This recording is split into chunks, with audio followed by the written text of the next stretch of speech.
The name Schomburg, though German in origin, has connections to British Guyana and Guyana for several important aspects of this country's history.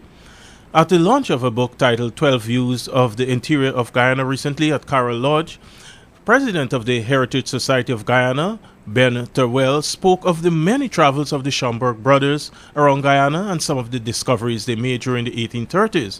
This is all chronicled in the publication.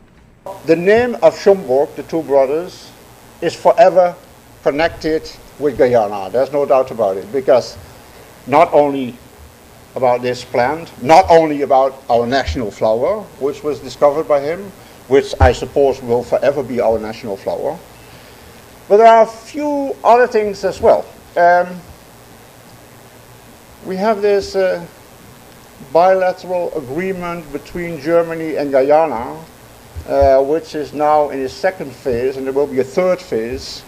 It's not really the Schomburg family paying for it, but I'm sure there are some Schomburgs in Germany that pay tax for which this program is being funded. While one brother remained in Germany, Terwell spoke of a recent agreement signed that involved another of the brothers indirectly.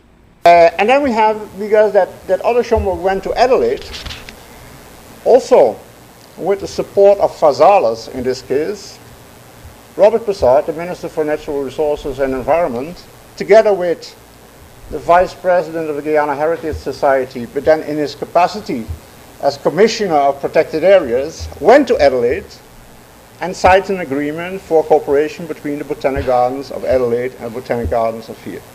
So the Schomburgs are forever connected to Guyana, and it's not stopping today.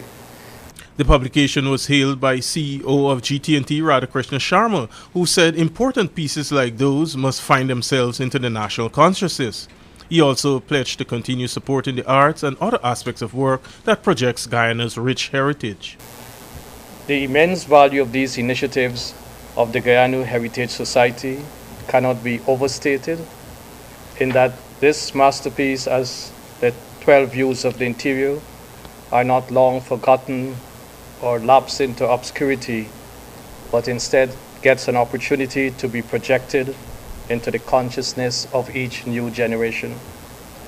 We at GT&T have had a continuing relationship with the Guyana Heritage Society in several of its projects, as we recognize that the country's heritage in all its art form needs to be preserved and be part of our national vocabulary. Representative of the Australian company Troy Resources, Ian Christie, also told those gathered that after seeing the publication, he could hardly have refused to purchase copies. We take great pleasure in being here this evening to support this magnificent initiative of the Heritage Society and all its dedicated members.